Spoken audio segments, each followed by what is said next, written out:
With no fees or minimums and no overdraft fees, banking with Capital One is the easiest decision in the history of decisions. Even easier than choosing to keep the Grinch away from the toy drive. Who's going to deliver the toys to the kids?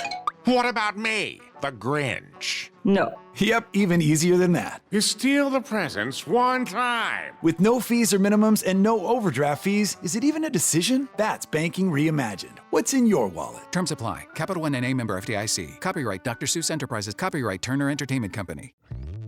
Hello, Saver. Whether you're saving for that trip to the tropics or saving for an emergency, now is the time to take advantage of Wells Fargo's savings options. Wells Fargo offers savings accounts that can help you save towards your goals. So, what are you saving for? Visit a Wells Fargo branch or wellsfargo.com/save to open a savings account today. Wells Fargo Bank, N.A., member FDIC.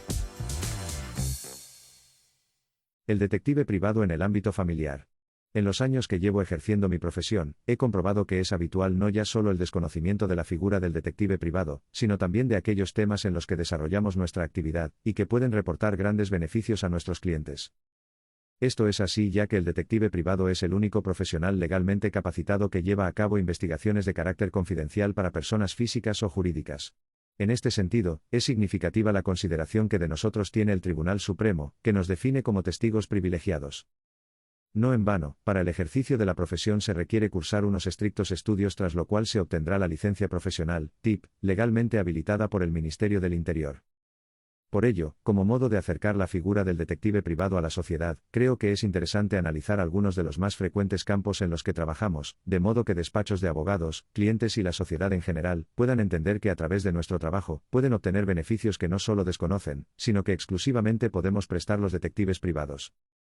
Los campos de actuación abarcan investigaciones de carácter familiar, personal, económico, laboral, de seguros, informes comerciales y precomerciales, de solvencia, mercantiles, relacionados con nuevas tecnologías, propiedad industrial, arrendamientos, etc. Sin entrar en una exhaustiva descripción de estos campos, más propia del temario de un curso para la obtención de la licencia de detective privado, creo interesante exponer algunos de ellos, centrándome en este caso en aquellos relacionados con el ámbito familiar, referido a todas aquellas investigaciones relacionadas con las relaciones personales y familiares, porque entiendo que este es el que más incidencia tiene en la sociedad, ya que a todas las personas les puede afectar. Convenios de separación. En los convenios que se acuerdan en los procesos de separaciones y divorcios, quedan establecidas las normas por las que se regirá la relación entre las partes tras la separación. El tiempo que ha estado vigente la unión de la pareja, la situación laboral de ambos, los posibles desequilibrios económicos, la custodia de los hijos, regímenes de visita, pensiones a la otra parte e hijos, atribución de la vivienda, etc. En ocasiones se acude a nuestras agencias de investigación antes de firmar estos convenios con el fin de que si la otra parte no está dispuesta a reconocer la realidad de su situación, obtener un informe de detectives que acredite estos hechos, de modo que ante la falta de acuerdo, si se ha de acudir al juzgado, tener una prueba irrefutable que permita al juez tomar la decisión más justa. Un ejemplo de esto, serían aquellos casos en los que una de las partes niega estar trabajando o hacerlo por un número de horas inferior a lo que oficialmente podría figurar, con lo cual, nuestro trabajo sería demostrar la realidad de la situación laboral de esa parte, que determinaría el pago de una pensión u otra, e incluso la anulación. En otras ocasiones, una vez firmado el convenio y siendo ya efectiva la separación, se da con mucha frecuencia que pasado un tiempo, la situación que fundamentó el convenio, ha podido cambiar, de modo que es lógico que también se puedan modificar las condiciones del acuerdo. Para ello se llevará a cabo un trabajo que demuestre la realidad laboral o profesional del investigado que permita determinar al juez la cuantía de la pensión. Siguiendo en el ejemplo del trabajo, si cuando se firmó una de las partes no trabajaba y ahora sí, pero nuestro cliente desconoce lugar y tipo de trabajo, nuestro trabajo consistiría en comprobar esa actividad laboral, si es por cuenta ajena o no, horarios, condiciones del trabajo, etc. El desarrollo de estas investigaciones implica en primer lugar saber si efectivamente trabaja y dónde. En ocasiones será nuestro cliente quien facilite la información, pero si no, será necesario hacer un seguimiento para comprobarlo. Visto esto, se determinará en el caso de que trabaje en mismo lugar, en diferentes días de la semana, a lo largo de mes y medio aproximadamente, ver que entra y sale del lugar de trabajo, si es posible, que nos atienda, para poder constatar que es un trabajo habitual, de modo que aunque pudiese alegar en sede judicial que solo fue un día, a modo de favor personal, nuestro informe aporte otros datos que el juez valore en su justa medida. Debemos tener en cuenta que en ocasiones, estos trabajos realizados por cuenta ajena, son sin contrato o con un contrato por menos horas de las que efectivamente realiza. Esto también es aplicable a trabajadores autónomos, que reconociendo su actividad, podrían manifestar una actividad muy inferior a la real, que condicionaría la pensión a dar a la otra parte. Dejando de lado las responsabilidades derivadas del ilícito, si esto es así, nuestro trabajo es el único modo de demostrar la realidad de la actividad laboral. La custodia de hijos.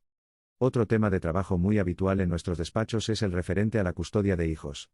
Si bien al día de hoy en la sociedad actual la norma común en las separaciones es la de la custodia compartida, ya sea por semanas, quincenas, esto puede variar en función de numerosos factores, que abarcan desde la edad de los hijos a la disponibilidad de los padres, así como otras circunstancias.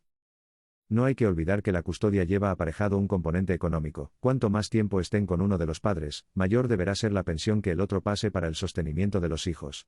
Hemos observado que a veces se solicita una custodia compartida al objeto de minorar la pensión de alimentos a la otra parte, si bien, luego no ejerce de facto la custodia. En este sentido recordamos que la esencia de la custodia es su ejercicio real. Independientemente del tiempo que se tiene la custodia, esta debe ejercerse, no delegarse. Es decir, dejando de lado las horas que los hijos pasan en el colegio, o que, dentro de un criterio normal, pasen con abuelos u otros familiares, si la mayor parte del tiempo que un padre o madre tiene la custodia, están con terceras personas, pudiendo estar ellos, sería posible solicitar un cambio del régimen de custodias o visitas.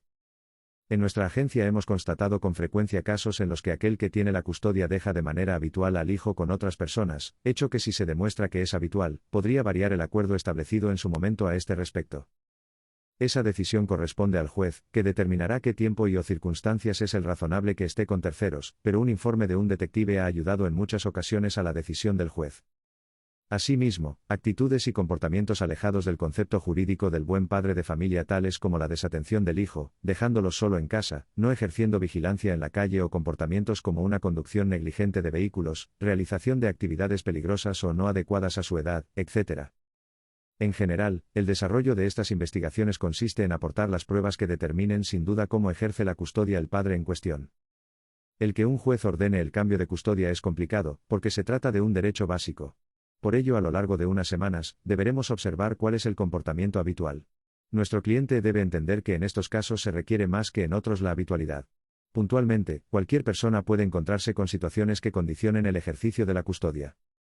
Un caso más extraño y extremo, pero que también se da, es el que uno de los padres durante el ejercicio de la custodia, lleve un modo de vida incompatible con el que se considera adecuado en la convivencia con un menor de edad, como por ejemplo, abuso y o consumo de alcohol o sustancias narcóticas, etc. Uso de vivienda. En las separaciones ha sido frecuente que el uso de la vivienda habitual del matrimonio se adjudique a aquella parte que tenga la custodia de más duración de los hijos, con el objeto de que éstos sigan residiendo en la casa de modo que se altere lo menos posible su modo de vida, lo que no altera las obligaciones de la otra parte a contribuir al mantenimiento de la vivienda en pagos tales como hipoteca, impuestos, seguros, etc. Sin embargo, esa situación conlleva la obligación de que la parte que se queda en la vivienda, caso de rehacer sentimentalmente su vida, no puede convivir en esta casa con su nueva pareja. En los últimos años y como consecuencia de la jurisprudencia establecida al efecto, se nos contrata para que se demuestre si se cumpliendo con este requisito. Un informe debidamente fundamentado obligaría a cambiar la adjudicación de la vivienda y su posible venta, con la liberación de las cargas económicas de la otra parte. Para ello, no necesariamente debe de pernoctar en ella todos los días. Será la suma de comportamientos y actitudes lo que nos dé base de nuestro informe.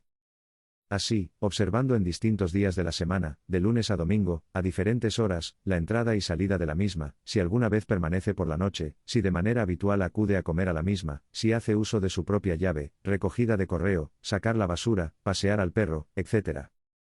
También puede ser interesante recabar manifestaciones de vecinos que confirmen que reside en la casa. Para que este informe sea válido ante el juez, deberemos realizarlo a lo largo de un plazo que oscilará entre un mes y dos, porque si solo fuese unos días de una semana, podría alegar que fue una situación puntual.